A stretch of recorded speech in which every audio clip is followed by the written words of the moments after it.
I put my pants on one leg at a time. I'm looking for new artists, and because I want to play with my toys. I love playing with stuff. I'm on Reverb and eBay all the time, just like looking at gear and buying and selling and trying new things, and it's just, I love it. It's a hobby for me now. I don't have to make a living at it, but the money I do make from it, I just buy more toys.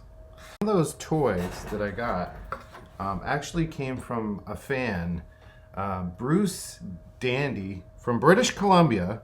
Bruce Dandy. He alerted me that his good friend Lee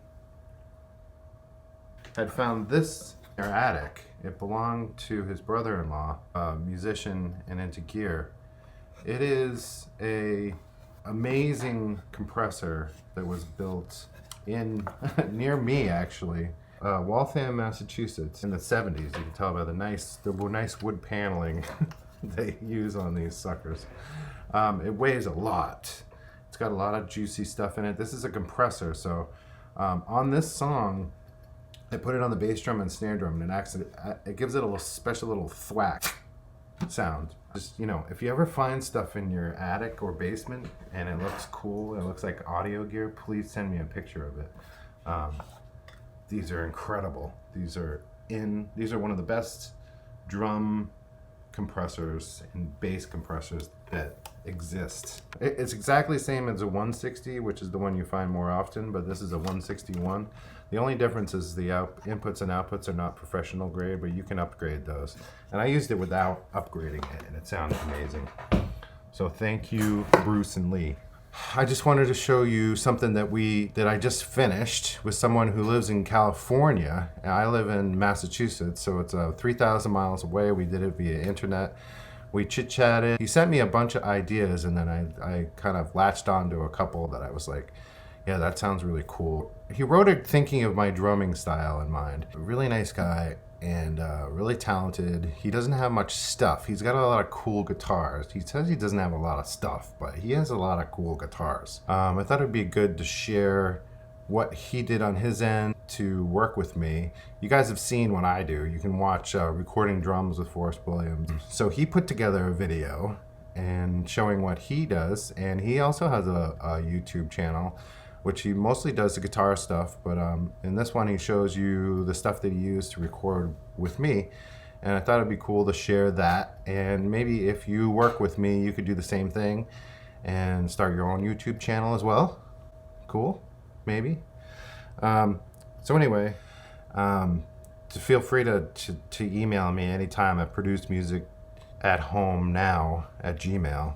You can get that off my website. Just even if you need to ask like a question that's not even related to working with me, if it's about Big Rec or something, I can answer any kind of questions you want. You don't have to sign up for a service for that. I am not unaccessible. I'm very accessible, and I'm only scary when you don't do what I tell you to do or you miss a deadline. But I'm getting better with that, and I'm not scary. I'm very impatient. I like to get things done quick. So if you work with me and you send me a song and it works, I may like go upstairs and I may just start recording it right away, send it to you the next day, and you'd be like, you know, that's how quickly I work. So, and now, all the way from California, my friend from California. At the end of his video, I'm gonna just play the song, so you can just hear the song too. Howdy, this is BLUGUBRIOUS. I'm going to do a quick behind-the-scenes video talking a little bit about the gear used in the recording and production of One More Time Around. The first thing we see here are the pedals. I used at least 5 of them, the top 3 and the bottom left 2. All cheap. The Joyo is 20 bucks, the Orange Burst 22 bucks, the Mojo 40 something, the K-Line or K-Line, however you say it, Blue Sky, 22 bucks, and the Nobles ODR1 I got, the Mini I got for, I don't know, 50 bucks. That is every pedal I used on the recording that is not virtual. I'll talk about the virtual stuff here in a moment. There really are only 2 guitars in this, those 2 middle ones there, but that one on the left makes an appearance. I do a slide part that's real quiet and triggered with a gate by the drums. But the main 2 guitars are this Squier Standard Strat on the left here and the Mark Tremonti import Indonesian guitar on the right. The Squire's been modified. I put that crazy imported cheapo $19 pickguard on it with those fake P90s, and it just sounded heavy for this, so that's why I used it. But those are the 2 main guitars, and that one on the left makes a brief appearance. Inexpensive Ibanez bass played through amplitube, virtual amps.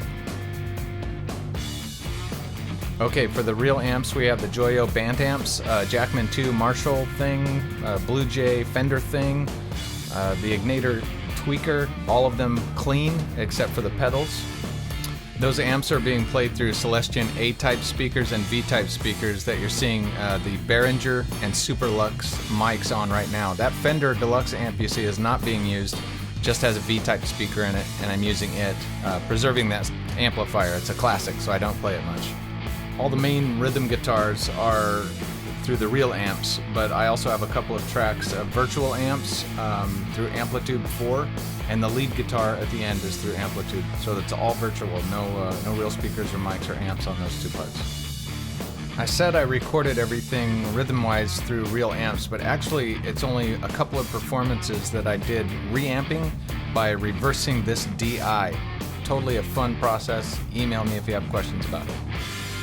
The vocals were tracked using the Rode NT1 microphone, a fantastic microphone, and all of the microphones and the DI guitars and everything were tracked using the Behringer UMC 1820 8-channel interface. I love this thing, highly recommend it. It's the most expensive piece of gear on the recording, including the guitars you heard, at something like $359 bucks. A really great interface, love using it. Everything was monitored and mixed on these Yamaha studio monitors. A friend gave them to me years ago, and I highly recommend getting friends that give you things like studio monitors. Okay, this has been the behind the scenes look at the recording of One More Time Around with Mr. Williams and Mr. Blugubrious. Hope you enjoyed it, and hope you enjoyed the song. Take care. Email me if you have questions. blugubrious@gmail.com.